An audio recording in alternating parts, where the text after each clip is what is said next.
a very warm greetings. Welcome all to another session of Friday Water Thesis Club.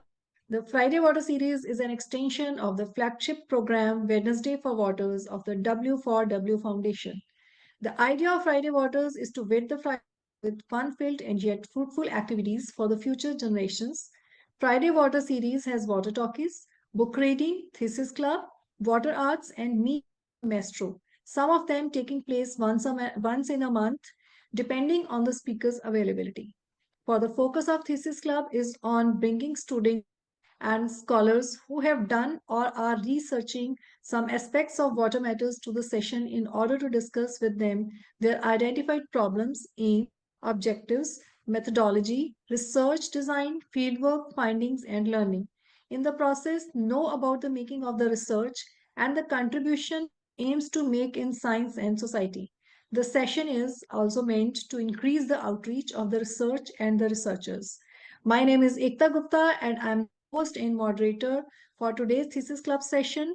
I am joined by Dr. Mansi Balbhargav from W4W Foundation as a discussant for today's session. For today's session, we welcome Amu S. Anil to share related topic of her PhD research on river diplomacy in India and Nepal, a case study of Mahakali River Treaty.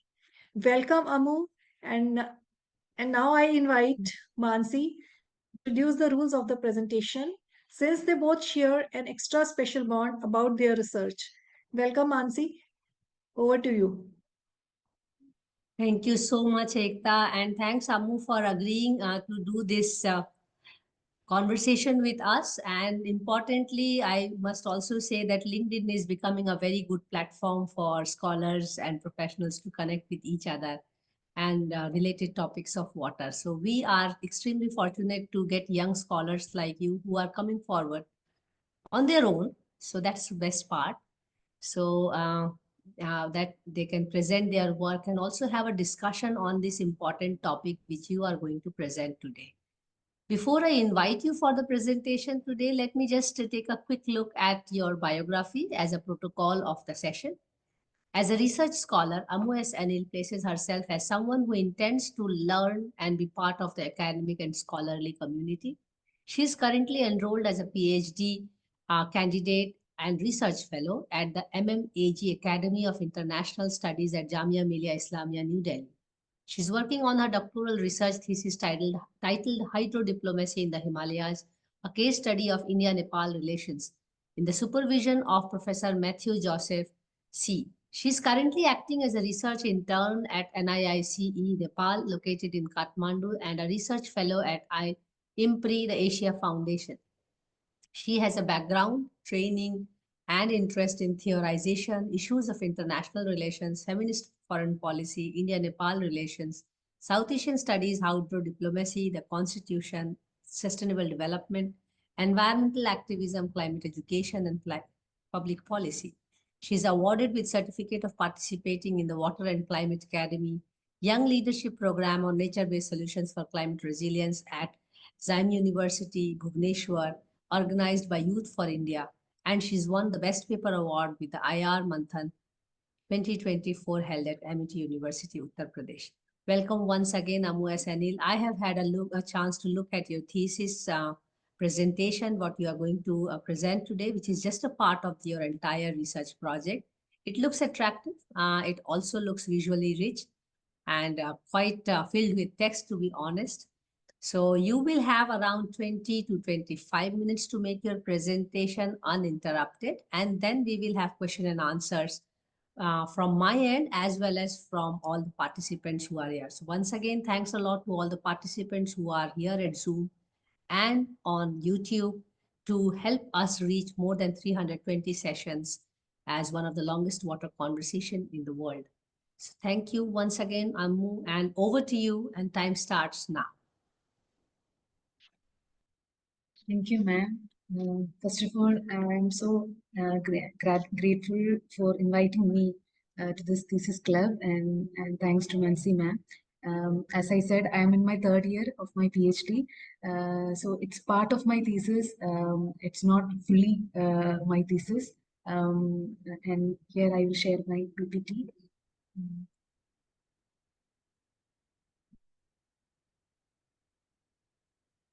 I hope it's visible. It is visible. Yes. Yes, Go ahead. ma'am. So the topic will be river diplomacy between India and Nepal, a case study of the Mahakali River Treaty.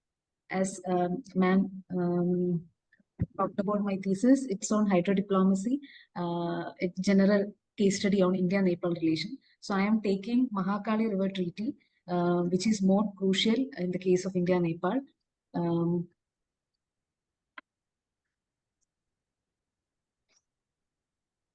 okay. Coming to my objectives and then research questions. The first one will be to examine the development and historical background of India-Nepal water-related conflicts. As we know, why India-Nepal?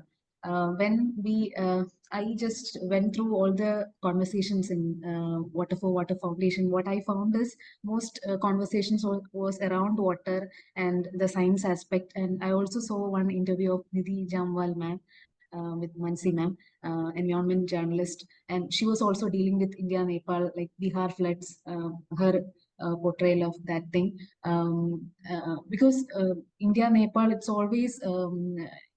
I'm from IR background. My master's, my PhD is also in international relation, not from science. So in that aspect, I can say that in international relation also the major focus is always most on Western powers, like the big powers. But what about the small states? What about the landlocked states? What about the vulnerable states? Especially in the era of climate change, we can understand that these states, especially Nepal, Bhutan, all these Himalayan states suffer a lot. The first objective will be to examine the development and historical background of India-Nepal water-related conflicts, and then to study critically the 1996 Mahakali Treaty, then how it got shaped by the regional geopolitics as well as the local politics and the international water law. And these will be the research questions as well.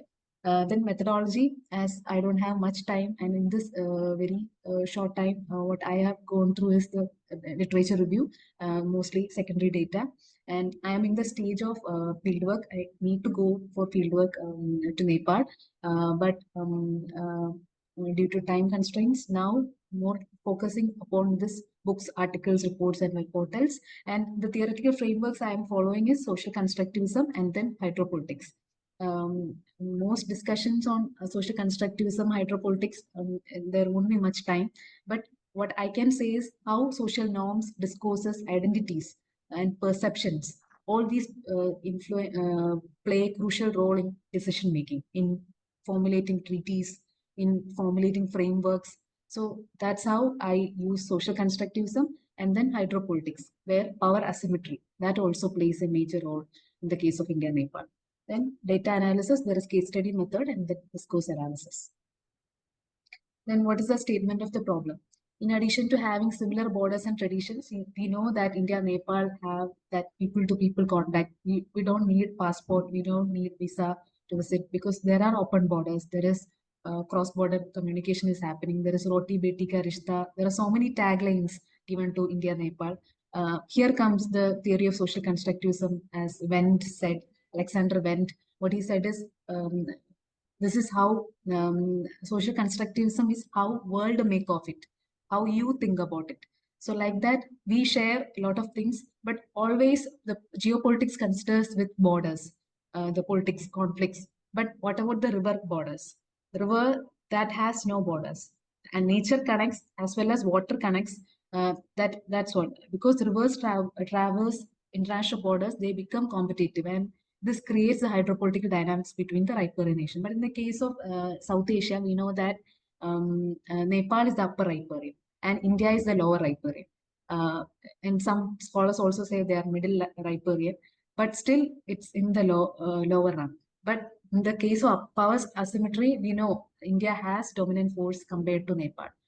So in the case of treaty, and there is this treaty, not only this treaty, there is Kosi Treaty, there is Gandak Treaty between India and Nepal, and that shows that um, there are treaties, but the implementation is on a lag.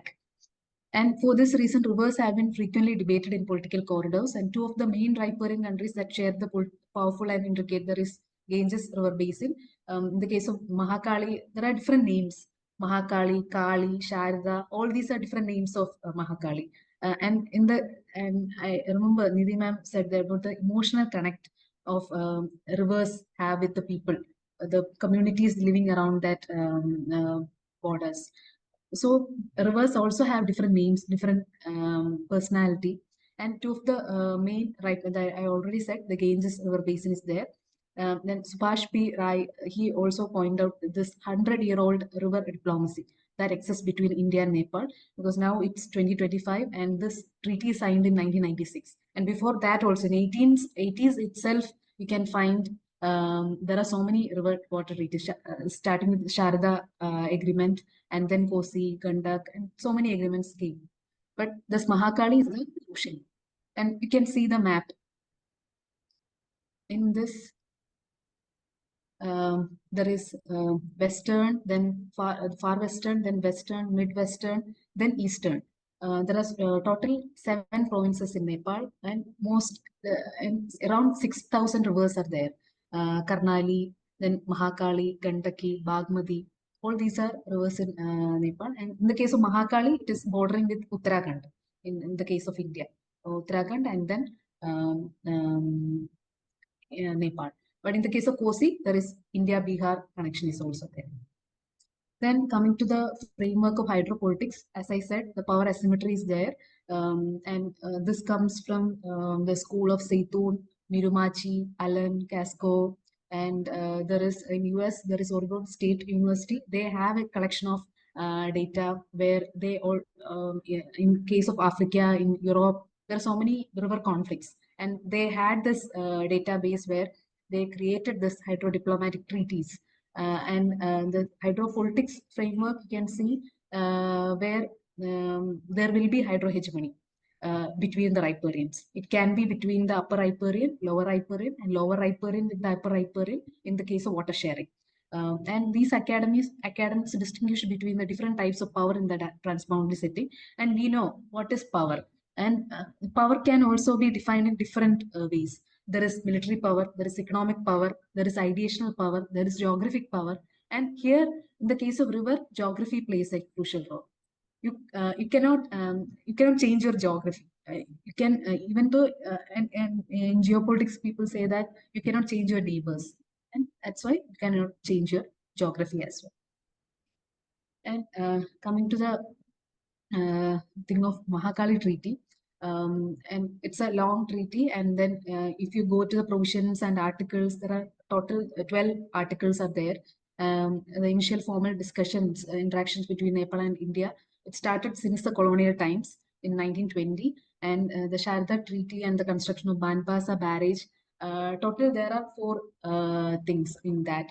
There is Pancheshwar Dam project, then Sharda barrage is also there. Tanakpur barrage is there.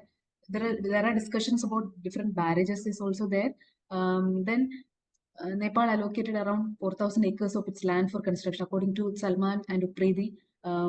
There is land distribution is also there. And then Purnagiri High Dam, and these 4, especially 4 dams, Pancheshwar Dam, Rubalghat, and Purnagiri and Tanakpur barrage. These 4 are there. And then and what makes this treaty unequal? Because Nepal expressed dissatisfaction regarding the volume of water sharing. Why that happens? Because when we see the treaty provisions and treaty objectives and everything, we can see they are using the words like sovereignty. And when it comes to water, it's always related to resource nationalism. Like states see it as parts of something that they need to control. It's not like something they need to share. They don't see it as a bounty, or it is something, it is given by the nature. They see it as a thing to control. So that thing can be, it also reflects here. But in the case of South Asia, what it happens, but in the case of Africa, in case of Europe, uh, smooth cooperation is happening. But in the case of South Asia, it's not happening. Why so? Because we lack enough cooperation. SARC is also, it's not functioning well. BIMSTEC is, and all these people also are talking about other border disputes and other political consultations. But why they are not talking about water? Here comes the importance of river diplomacy or water diplomacy. We need more expertise in water diplomacy. We need to talk about this.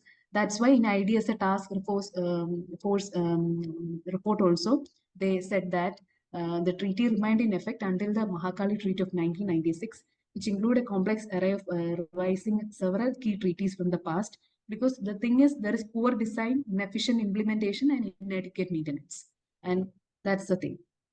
And Ajay Dikshit, Gyavali, they are Nepali experts. They also said that the sole limitation was the scale of technology that India was permitted to utilize. And this is New Spotlight magazine and source, and that you can see the Mahakali river flowing. And it's this kind of historical data where a study addressed the Sharda Barrage and Tanakpur Barrage Panjeshwar project in an integrated manner. And in that treaty, there are so many provisions and so many things are written, but why it's still not implemented well, and why that's a big question. And the phrase existing consumptive use introduces ambiguity as the treaty applies this to Nepal. Sohini Naik, in her over of issue brief, she's also saying that granting India greater latitude to utilize the water unilaterally without accountability. And how it happens, because if you're saying about sovereignty, Nepal also has its own sovereignty.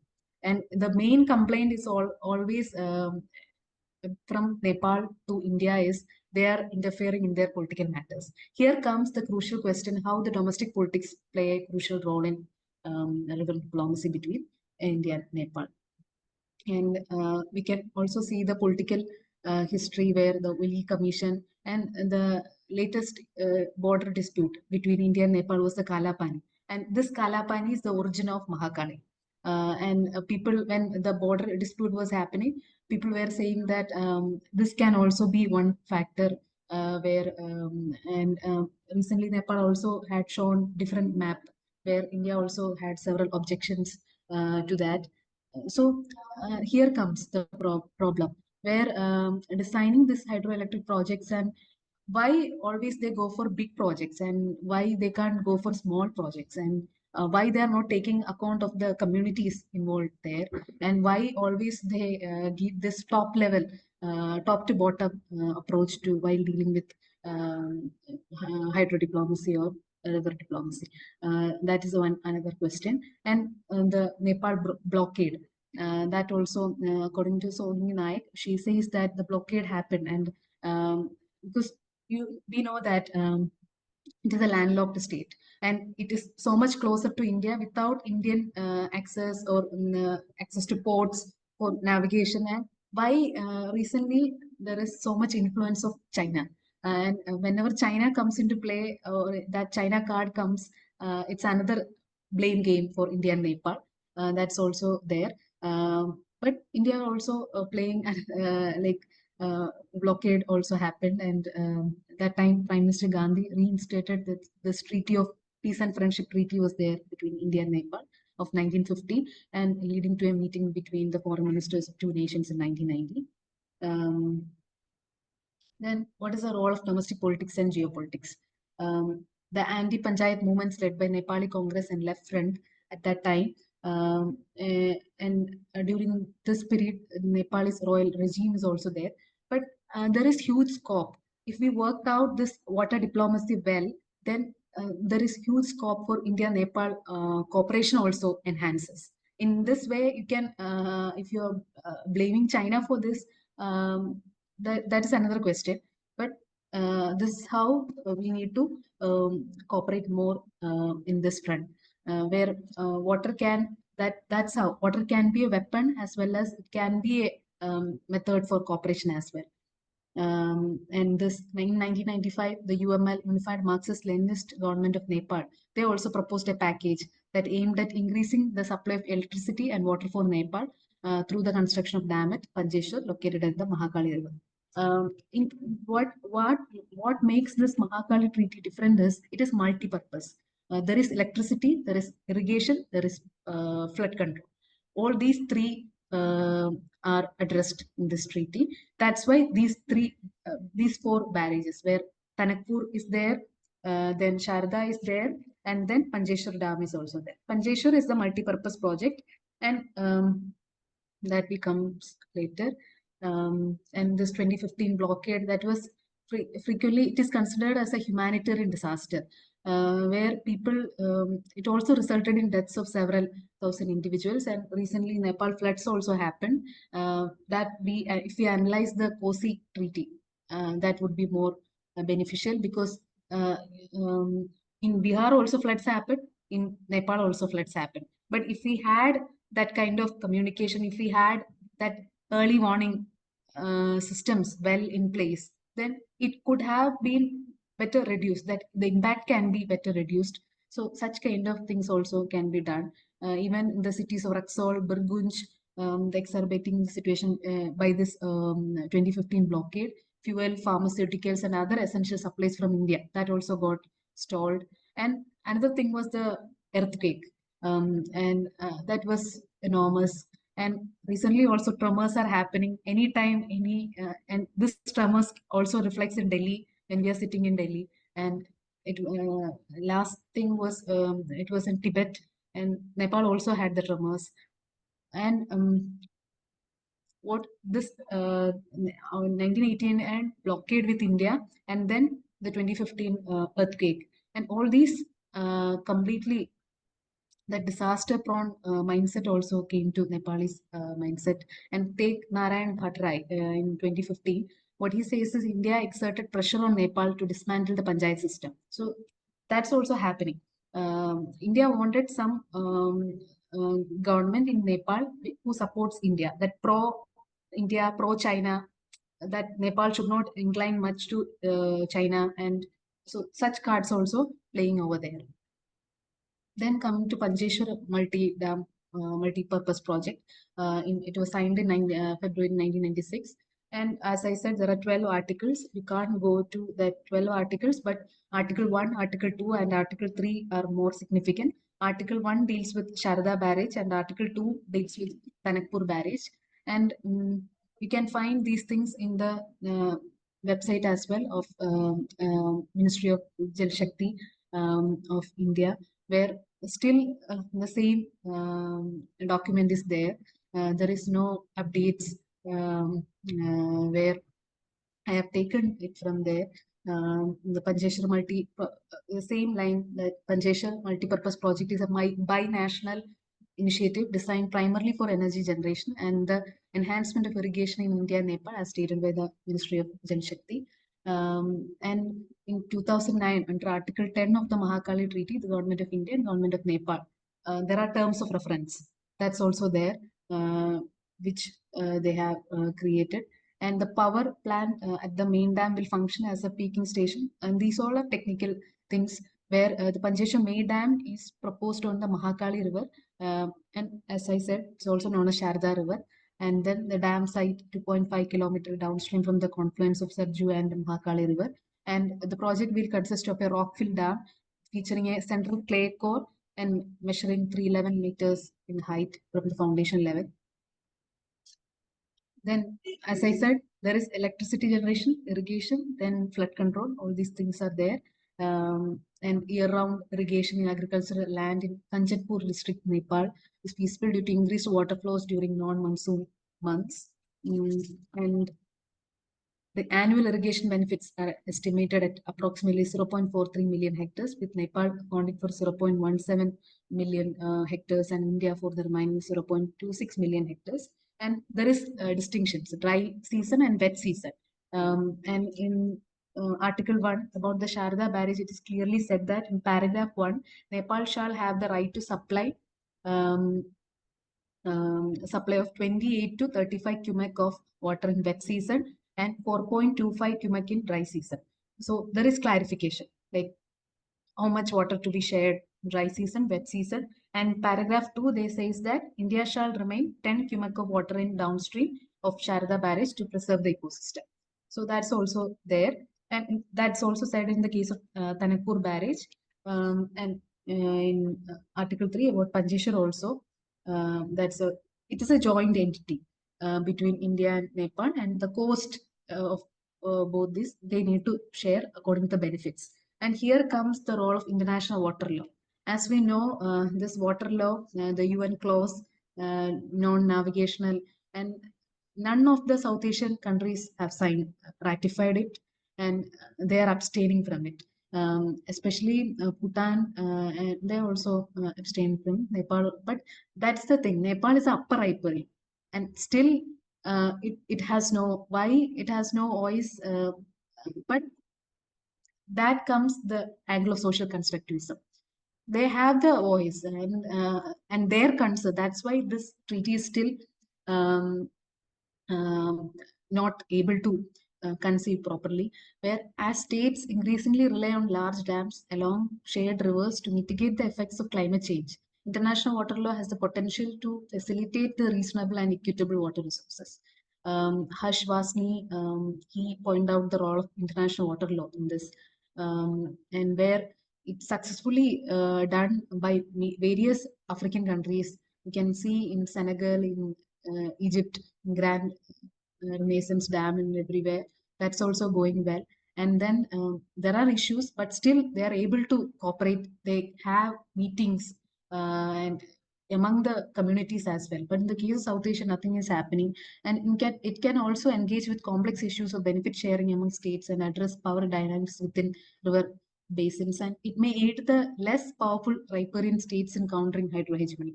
And here comes hydrohegemony. It's not only about upper riparian, it can also happen with the lower riparian. What India is doing, um, um, it's how India can take the um, stance where, okay, Nepal comes from this, and here the recent report says that climate shocks can reduce the GDP of different countries in this much percentage by 2027 or 2050 by this much range. So climate change is a reality, and countries need to accept that. And now we know that in Los Angeles, the wild forest fires is still going on, and Jayanti Ghosh ma'am also in her Twitter, she gave that they are born to make the nuclear weapons, and but they couldn't control this forest fires.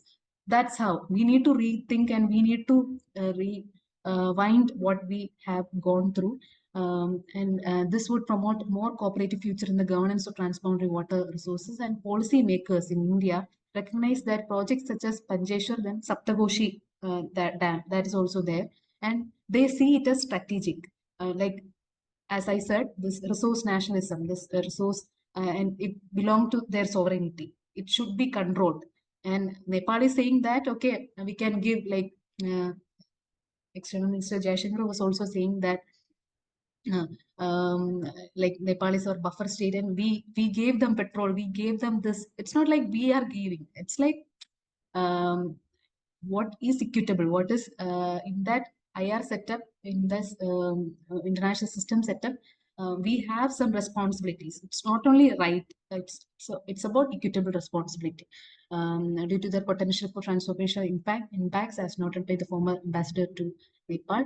And then Panjeshwar dams are expected to significantly enhance the agroeconomy of the Ganges plain. And there were talks about this interlinking of rivers that were, but this also got stalled by various reasons. And Indian officials should prioritize generosity towards neighboring countries to navigate that empathy, that rather than giving more sympathy, showing sympathy to them, like they have smaller, whatever it is, they should prioritize generosity towards enhancing neighboring countries. That's also there. And then, as I said, there are so many other articles also. There are 4, 5, 6, 7, 8, 9. There are 12 articles are there in this Mahakali Treaty, and that are not very prominent. But this 1, 2, 3, they're dealing with this dams, and there are other provisions also related to the life of the treaty, where it was around 75 years, and the review should happen after 10 years. That was saying, and then arbitration. That's another main key. If there is any dispute, arbitration also should happen. But I don't know why, even in the case, but it's more happening in the case of India, Bangladesh. But recently, the Bangladesh crisis also happened. The revisal of Ganges Treaty also in stall. I know Anup is there, and he is from Bangladesh, and he researches on that. And that's there. And the last thing is the treaty is formally in operation, but the progress and its implementation that is has been tardy. According to Dungal, then Pan and Sanda, what he's saying, that's the thing. And you can see this in the Ministry of Jal Shakti from Indian side, and then Nepali side. This is the organization. There is a secretary, then joint secretary, commissioner, then principal secretary, managing director. Then office memorandum, the memorandum of understanding, and then there is terms of references also there, like what all the things should be done regarding PDA. So the references, and why I have taken this Mahakali, because Kosi, Gandak, all these treaties are there, but Mahakali is more prominent and it's the latest one. And in the case of India, Ramaswamy Iyer, he also said that if you are talking about South Asian water cooperation or South Asian integration, then reviving these treaties and implementing it well also matters. And these treaties, is it a final word for all the conflicts? No, it's not. But if you have some treaty, if you have some negotiations, consultations is happening, then you can prevent many of the disasters at present and future as well. And here, and what I want to highlight is the role of politics, the geopolitics, and then the domestic politics that happening between India and Nepal also plays a crucial role in the river diplomacy between India and Nepal. Thank you, and I'm hoping the comments and suggestions. Thank you. Thank you so much for the wonderful presentation. I know you are at an early stage of your research, so that also makes it difficult for you to elaborate many things. May I request you to close the presentation now, because I have your presentation, so if I don't need to see it to ask you questions.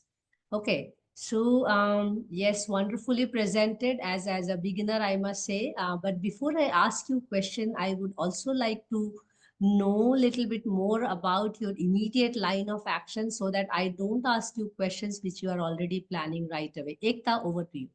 Sorry. Yes, Go sorry, ahead. Mansi. Before we continue, I request Amu to please adjust the screen a little bit Okay, okay, okay. Yeah, because thank you. उनका face cut. Okay, thank you so much. Yeah, you have to stay a little bit back, because otherwise your face gets cut. Yeah, yeah, I'm Okay. also seeing it at the screen. Yeah, so before I ask you questions, I would like to know your immediate line of action, so that I don't, ask you questions which you are planning immediately after in the coming months, or let's say 6 months or so. So what is your line of action right after, when you are presenting here? I know these kind of public presentations already makes a PhD candidate a little bit more prepared, and probably reflection and some corrections. So what you're planning to do after this literature review and all? What's in your game? Yes, ma'am. Right now, I'm planning for field visit.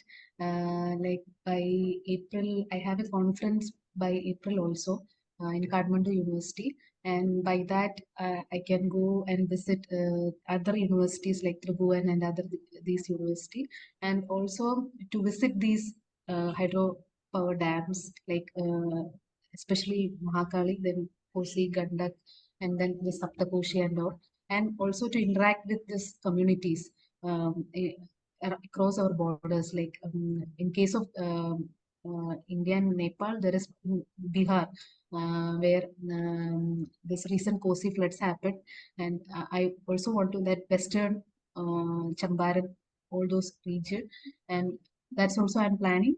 And then I'm in my writing stage is also there, in my draft stage, where just I have completed my second chapter, only draft. I need to show my supervisor, and but the thing was to engage as much as possible in this water, because more than a thesis or something, what I feel is it's more kind of a responsibility. Like I also do climate education. I'm also a climate educator. When I interact with kids, like students, like I'm doing this. It's not like that, but it's our responsibility. Like what is sustainable development? If we are not contributing for future generation, then there would be nothing. And this policy, and here comes the role of the academicians. We need to, by through our research, we need to contribute to the society. We need to contribute to our nature, and then only we can survive. That's what I feel. Okay, wonderful. So before I go to my set of three set of questions I have, one is on methodology because this is a thesis club presentation. We always give some insights and our understanding and inputs on methodology. And then the subject itself, which is your Mahakali Treaty.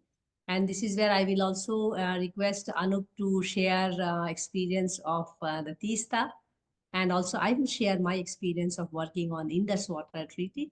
And then the third part is more of a philosophical question on conflict and cooperation and the transaction cost that goes into this kind of projects.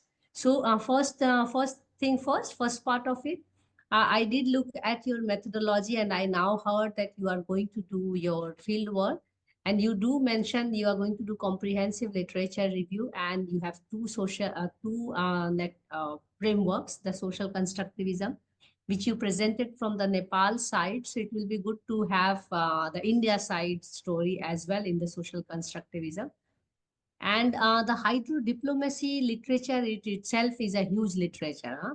So my alarm to you as well as a suggestion to you is to, when you have these two frameworks already, now is a good time before you hit the ground, that you have your own conceptual framework.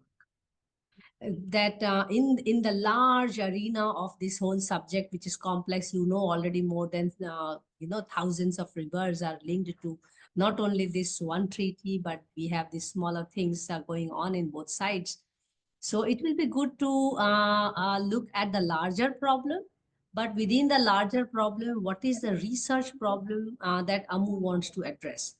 Because that will help you to really go in depth into the subject. Otherwise, you will end up explaining the project itself and not come up with a research, nuances of the project. So that is my advice. So try to develop your conceptual framework, your framework, using the two strong frameworks which you are already proposing as you are interested in.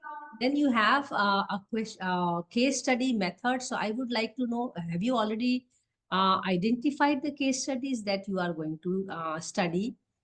Because see, when you look at TISTA, when you look at Indus, so in TISTA with Bangladesh, in Indus with Pakistan, India is in a very different position vis-a-vis in Mahakali Treaty.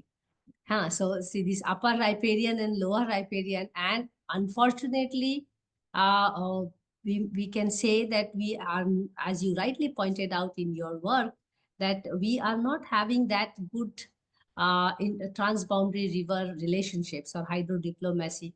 And it's not only in India, it's in entire South Asia issue. And you also highlighted how that is much more resolved in European context. And we have to thank European Union for that, And you also had hinted very well that the SARC is not that active, and that also uh, would have. I mean, it's a speculation we can make. So in one of the method you are saying is case study method, and one method you are talking about is discourse analysis. So I'm just keen to know which case studies and what kind of discourse analysis you are envisaging, because asking local people may help you fill the social constructivism part. You need a different questionnaire. But asking key informant interviews, which is the experts, is a different ball game altogether. Or doing a focus group interview, let's say at a cluster level in some of the basin area, upper basin and lower basin in both sides, may give you completely different outlook. So maybe you may have thought about it, or you are still thinking about it. I would like to know your state of affairs in it. Maybe it will also start, helping you take the next step. Um, I'm still framing it. It's not complete, but methodology part, as you said, it's like an ocean where dealing with water, there are so many frame water, energy, food nexus is there, Yes, and then critical security studies dealing with the non-traditional absolutely. security Yeah, that of was my Busan, next question. Busan. In That's also there. yes, in transboundary, you will still have to look at one component of water that you will highlight. And in your presentation, the agriculture part has come out little bit, so maybe that will give you clue. Hmm. But ma'am, in my thesis, it's dealing with hydrodiplomacy in the Yes. Himalayas, and the case study is India-Nepal relation. Like I will Huh. be focusing on India-Nepal, how it affects the geopolitics, how it affects the power asymmetry between both of them. Yes. So my case studies will be this Mahakali the treaties. Okay. Like I So will you be call it taking okay. Mahakali Treaty, Kosi Treaty, Gandak Treaty. So I Hmm. will be taking these treaties and this how I use discourse analysis. It's how as the words we already see how the Hmm. provisions that they are given in Hmm. some say in this equal sharing the benefits the mutual and they are using these terms in this international water law but Hmm. how far they are applying it there I am using this critical perspective and this Hmm. postmodern and post structural Hmm. perspective and here the social constructivism also plays a major role how the identities constructs. So my Hmm. second chapter is mostly related to that, the conceptual overview. As ma'am suggested, giving my own conceptual framework. I don't know how far I can, Yes. because there are so many experts, and this field is far more recent. That is another thing. Still, people are doing research, and another thing is this kind of compartmentalization is also there. Some people are Yes. experts in Indus, and some are in Yes. And Brahmaputra thesis. It's It is completely another the story altogether. Yes. yeah. And the first thing, my first topic was India-China hydro politics Hmm. something Hmm. because China Hmm. is always a hot topic for Yes. everyone. Like, That and was right there. now there is lot of movement out there, and even Yeah, people at the that ground are also hitting. yeah, that dam construction of that dam is also Yes, there. yeah, And means here, yeah, but here comes the role of my supervisor, and he told me that it's your choice, but and expertise in China, it's like you should know the Chinese language, and that's another ball game. yes, That's of there. course. For But discourse analysis, you will require it. yeah, Yes. yeah, that language knowledge is very much crucial. But I found it interesting. It's also interesting to me. But what he said is, but if you focus on Nepal, like you can see it as a small state. In definition, it would come as a small state, but it that research gap is still there here. And Absolutely. that's why I focus Himalayas was my focus and narrowing it down to Nepal. Uh, that's how I reached over there. Yeah, And methodology, I'm still reframing it. And while going to the field, I think I can more. absolutely. I Uh, think it will yeah. be iterative because going to the field without having a sound questionnaire or set of structure or what are you going to do and who are you going to ask, and then of course go and improvise when you are there is another story.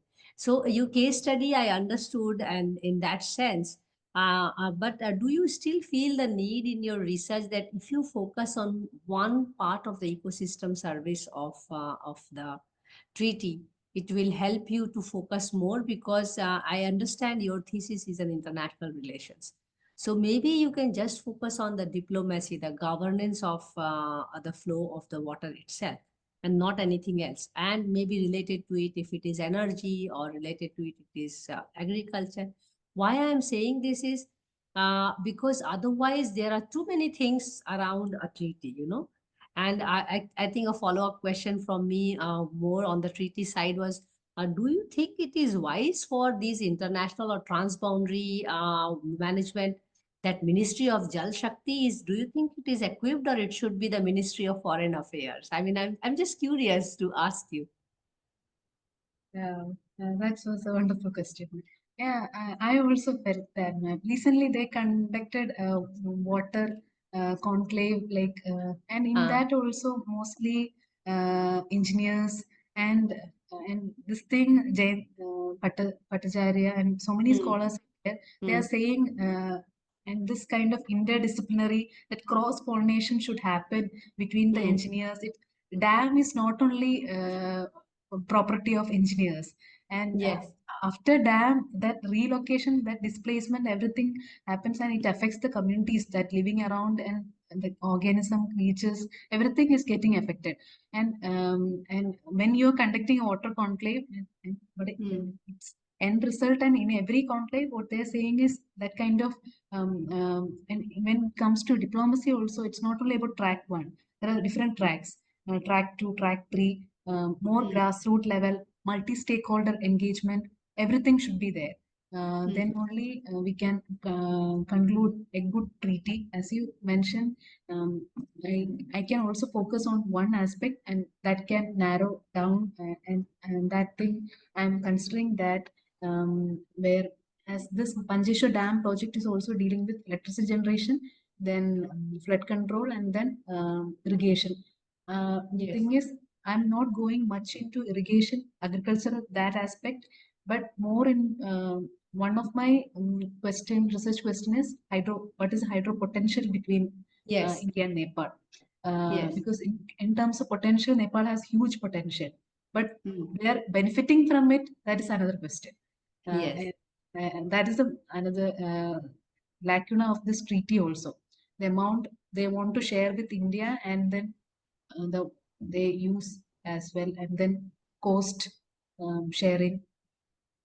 So I would like to investigate more into that aspect. Then energy, how much energy cooperation is also there, and then the power, role of power, the role of mm, mm, geopolitics and domestic politics. yeah. Uh, My suggestion still remains the same, that if you can choose some of the key pointers, let's say energy and power game, or transactions in all forms, monetary, energy, or social diplomacy transaction, or a governance transaction. The more you pinpoint your I, highlights that you are going to relate with, it will help you build your own conceptual framework and finish your thesis on time, because PhD is a yes, time bound yes, stuff. Because these subjects are very intriguing, very interesting, and you can go in every direction to look at everything and anything, but at the end of the day, you will have to finish it and give it a shape, and also give it some, because it is early, it is also a good idea to look at everything, and then we have a funnel effect when you are going to select something and then elaborate it further, which is a normal thesis route, of course. In your thesis presentation today, I was missing your larger goal, which is the aim of the research, because you did present your objectives. And I'm assuming that the aim of the research will be also framed from the title itself. So maybe it's a good idea that whenever you present, you are always having the aim in front of you. And I think the having the aim itself is commitment to that I'm going to look at only these things, and maybe having a scope and limitation to, remove things which are important but which cannot be done in a given time frame, because that will help you design your research method, especially the discourse analysis, which I am really interested how you are going to do. And if you are going to use the method to measure both the social constructivism and the high diplomacy part, which is also the governance part, how will you use that as a discourse analysis method? That's just as advice. I have a very simple philosophical question to you, which you have also started talking about, and I think it is also an ecofeministic way of presenting. Yeah, and I know you are also an educator. So the point is that there is always a transaction cost in both carrying a conflict between nations, or between any kind of treaties, agreements, and as well as there is a transaction cost in cooperation. No, this is natural. Whether you get into war, there is a transaction cost, or whether you are at peace with each other, there is a transaction cost. And in a commonsensical state of affairs, in any political setup, we would assume that cooperation will be chosen, and that is why we have these agreements and treaties. However, because of many complexities, there is always, we see that we are in a state of conflict, whether it is Indus, whether it is Tista, or whether it is Mahakali. So, do you think that from your hydro diplomacy framework, you can also really just you use the work of Williamson and Nobel laureate Williamson, and just look at the transaction cost only, how much we are losing by not being in cooperation or not making enough effort in cooperation, which is actually keeping us in a state of conflict. Do you understand my point? It's not that through diplomacy the conflict is generated. I think it is the weakness or weakness in compliance of cooperation that is keeping us in a state of conflict. Having said that, the treaty still stands between all these three countries we are talking about for some reason or the other. So there are some trigger points which keeps the treaty on, you know. So we can reduce the transaction cost if we are more complying with the treaty itself. Just follow the rule book. What is your take on this? I mean, how can we reduce our transaction cost between all these, India being the big brother, notion in terms of treaty? Over to you. Yes, ma'am. In international relation, there are two main theories. There is realism as well as liberalism. And realism, it deals with power, where power is the absolute thing, like the struggle for power. IR is the struggle for power. And liberalism, we can say that it's more about cooperation Cooperation. and building institutions. And here comes hydrodiplomacy. Hydrodiplomacy also says about building institutions, building cooperation, building organization, like in what ma'am beautifully said about European Union. How that success happened in Europe because they have this kind of mechanisms. Yes. Where there are so many initiatives are there in Danube River basin, and so many. Yes. But in the Even case of they South, have the common EU water directive. I mean, that is such a wonderful document for every country, apart from transboundary, and that also embeds transboundary part, because I just got into a new project on transboundary, so I'm reading that how beautifully they are crafting how the fair share or water justice can be really negotiated on a regular basis. And now with climate change, things are going to make a huge difference.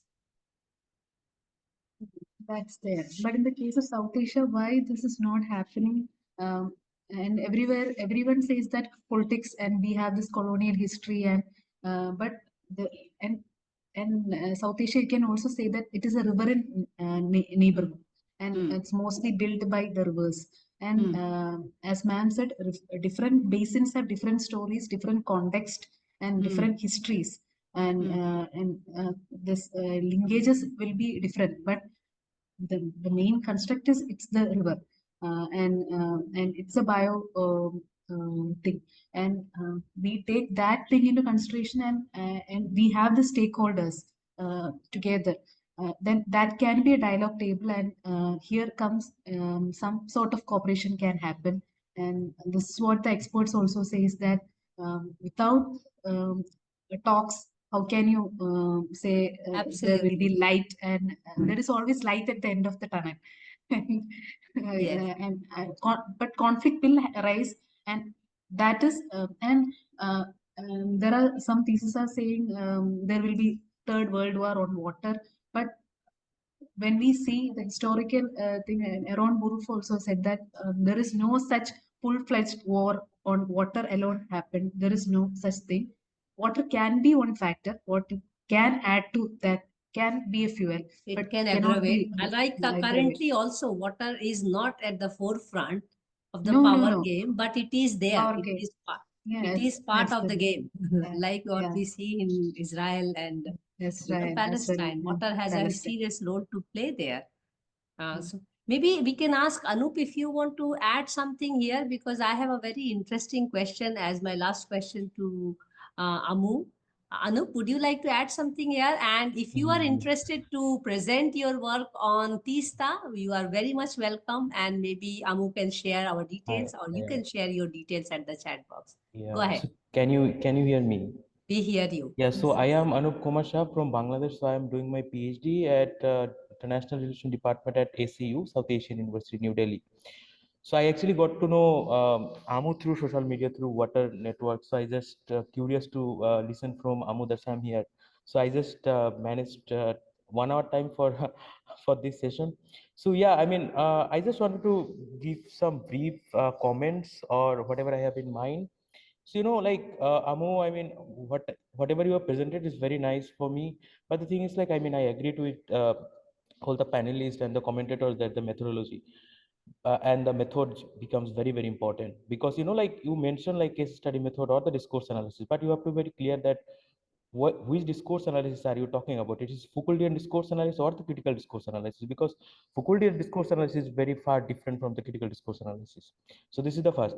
Second, the conceptual framework. So you are talking about this hydropolitics framework. I mean, it's fine. I mean, you are talking about the theoretical perspective, but in theoretical perspective also, I mean, you have to identify that who is actually the essence you are bringing into to challenge those already existed theoretical frameworks. Because if I give you a brief picture of the South Asia or the South Asia conflict and cooperation through water, so I mean, first thing first, there is a big picture. If I dig into the big picture, there are multiple layers also. So if you look at the multiple layers from the IR perspective, as I'm a student of IR, like in real new realist understanding is very prominent in South Asia, because it's all like that you are talking about the hydro hegemony, are talking about the power and all. I'm just telling it very briefly. And the second is, you will look at the new liberalism. There are dams building initiatives are there from the China side or the India side, or the India Nepal cooperation between dams through dams and all. So it is also the new liberal understanding. I mean, yeah, there are cooperation, but it also raises the concern of the climate change, which is not actually easy to take. So if you think that it also the new liberal understanding is also being challenged, and if you look at the social constructive perspective, so there are some ideas, there are some norms, the culture. This is also not working in South Asia because of the ideological differences between the states. And I mean, this is the overall pictures of South Asia that I want to bring in. And I mean, all the one of the panelists just asking the Tista River. So in my master dissertation, I worked on Tista River, and it is in the public domain. It's published. So the thing is, like, I mean, there are a lot happening between regarding Tista between India and Bangladesh. It's not from the soon, but from 1947 when the partition begins. But like, I mean, as a student, and I am working on water since 4 years, not that much. 4 years, I mean, the essence that I have, I mean, there is a lot we can discuss, but the essence that I have in my mind is like, I'm not saying this India's domestic actors are playing a very influential role, but I am saying this the ideological differences between the domestic or the international political parties between, for example, in Bangladesh, if you look at the Army League and this Indian, there is a very historical ties between water, because if you look at the 1996 Ganges Water Treaty, so there are a lot we can discuss. But the thing is, like, it's really interesting to see this all the water peoples are there, and I am also in a water studies group at ACU. So we are also talking water thing. So I mean, this is the very simple thing that I can bringing in this, like, this Tista River dispute. Because like, if I look at, so I am always looking at very neutral perspective, because if I look from the Indian side, then I mean, India is doing very fine, absolutely good from the Indian side, because India is trying to give their to protect their internal sovereignty. I mean, it's fine. But when it comes to Bangladesh, I think that, okay, there is some mismatch between them, because Bangladesh has a right to get this water. Because I'm from Bangladesh, that doesn't mean that I am always biased for Bangladesh. Yeah, and the major thing that I am also trying to bringing in, like, you are talking about AMO, you are talking about the international water law, or you are talking about this, there is this mismatch, there is this politics, there is this blah blah blah. But in South Asia, if you look at very carefully, there is no water democracy first. Why I'm saying the water democracy? Because like, there is no basin wide approach to make integrated river basin institute that Southeast Asia MRC is there, Mekong River Commission. This is the second thing. Third thing is like in South Asia, there are complex geographical position. You know, in India's position is a middle riparian country, or in some places upper, in some places lower. So, you know, like there is another also crucial factor that there is a one author, I forgot the name right now. So he actually talked about like the India's position is a middle riparian country. It's, it's India should dominate the water. Otherwise, India can't protect their internal sovereignty. India should, because India's geographical position is against nature. So, I mean, if you look at the Navida Khan's River Life and Offspring of Nature, the book, this anthropological understanding, this she also bringing the nature, the river rain or the agency of the nature into the table to think about the how river actually shapes our everyday life, everyday politics, or in the international politics. So that whatever I have mind, I'm sorry, I'm just so fast, but yeah, I think that we're running out of time. So it's very good to good to hear, good to be there to talk with you and to see you and to get interact with you. Yeah, that is that. I mean, that's a very short within a short span of time. I just whatever I have in mind and that is sharing. Thank you. Thank you so much, Anup. Amu, do you want to reflect? And then I have my last question. Yes, ma'am. And thank you, Anu, for the comments. And he's one of the first person, I think, I had no clue about anything about water because he said 4 years or something, but I think more than four, I think he into this water and all these things. I just had some idea regarding like most thing was on Brahmaputra and all, but coming to South Asia, like Nepal, but his areas on Bangladesh, but mine is on Nepal. But the common things, as he said, is this kind of ideological differences, then water democracy. Yeah, very valid point, huh? The Valid internal points, yes. water democracy gets reflected into the international hydro diplomacy. Huh? Yeah, that's true. We are already living in a social inequity state within India or within each of the countries we are talking about. Yeah. So first, we have to put our house in order, even if we want to put our neighbor's house in order. So that's a different discussion altogether. So you are going to face this question, which I am going to ask you now. So you can be prepared. I know you may not have answers, but still, if you want to give some pointers or some hints to us, if you were going to be part of the committee to rewrite the Mahakali Treaty after 100 years, because it's now over 100 years, now 105 years if I have to be precise, how would you like to improvise given the situation, two major situations, and I think which we all have to agree, whether political leaders agree or not, the volatile geopolitical situations which we are facing now, especially the bordering countries, and especially with the two giants, India and China.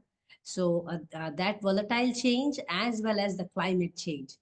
So if you will face this question in your final defense, trust me on that. You can get ready, but give me some pointers as a early researcher, and trust me, your instinct at this stage of your study are more valuable than what you have found over time, because we get into some research with some instinct, you know? So I would like to hear your instinctive improvisation in the Mahakali. The treaties are going to stay.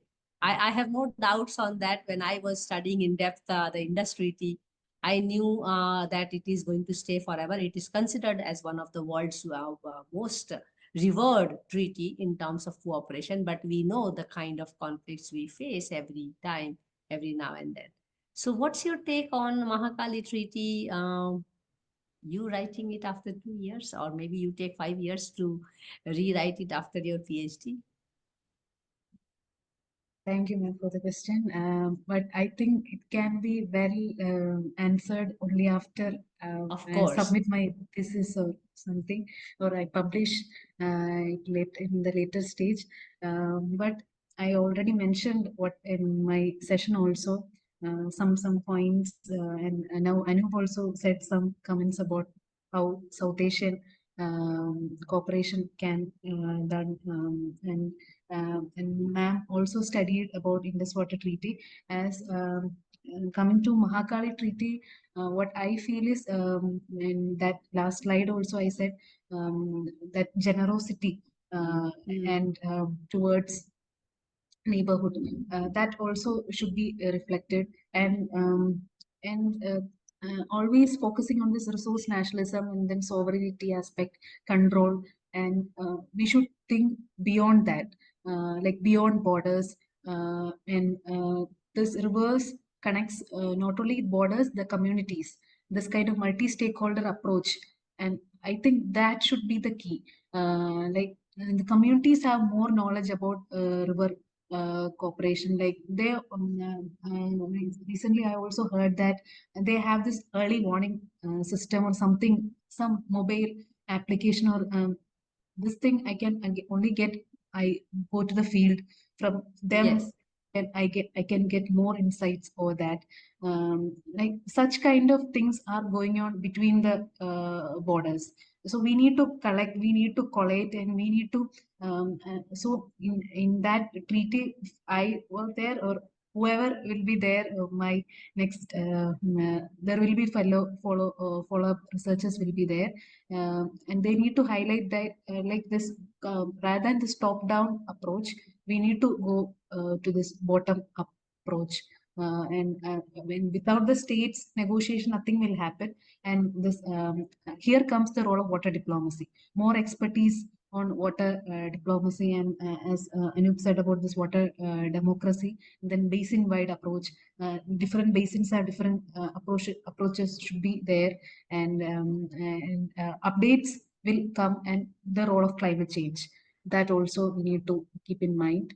And focusing more on this politics and internal disputes, thinking from that aspects, I think it can Yeah, I think reduce you more hit the nail. conflicts. Yeah, you hit the nail. Say we really are short of hydro diplomacy experts in the country. There is no two doubts about it, because we also have many internal water conflicts between states, between districts, and more than 300. At least one of my student identified more than 300 internal water conflicts. So I'm not even talking about international water conflict. So given that situation, we do not even have enough water experts, and we are talking about having hydro diplomacy experts. We do not have enough courses, and that is where water conversations becomes extremely crucial, and that's what we are trying to do. And thank you so much, Amu. I will hand it over to Ekta to have the last word as the boss of the day. Over to you, Ekta. No, you are on mute. Ekta, you are on mute.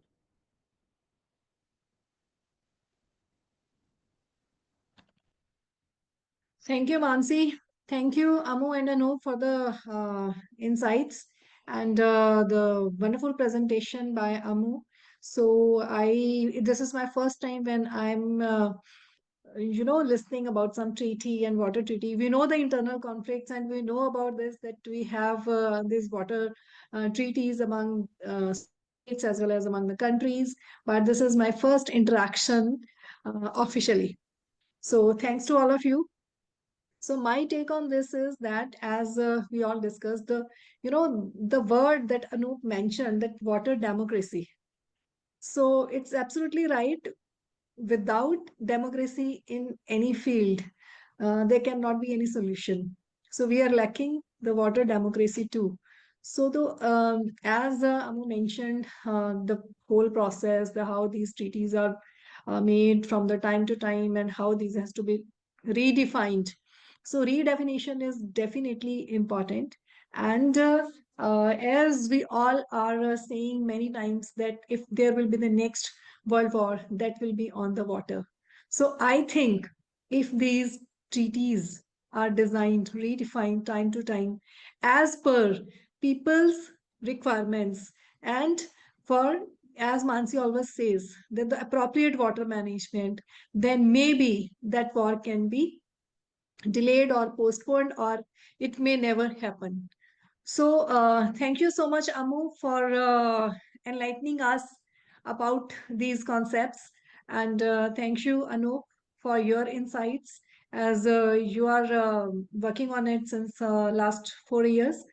So, thank you so much. And I hope our listeners will be benefited from these online session as well as from the recorded sessions. They can visit our YouTube channel anytime to know more about these sessions. And now it's time to announce our upcoming projects. So next week in the forthcoming Wednesday for water session on Jan 22nd, 2025 at 5 p.m. IST to do join for a discussion on Chambal Chronicles, Changing Landscapes and Lives Through Waterscapes. The joining link is in the chat box. And also, the most important, we are back with our third water festival. We are proud to announce that this water festival will be at Mahakumbh on 31st Jan and 1st of February. We are inviting all of you to join us. We shall continue with Friday Waters and Monday Munching Music with Women for Water after the season's break. If you know interested speakers, do connect with them with us. More details in the chat box and more information is available at www.w4w.in. Please join and please circulate. Thank you. Thank you. Thanks a lot. And Thank we are you. waiting for you Wonderful. for the next sessions. Thank you. Thank you so much. Thank Thanks a you. lot. Thank you, ma'am. Bye-bye. Bye. Thank you. Bye.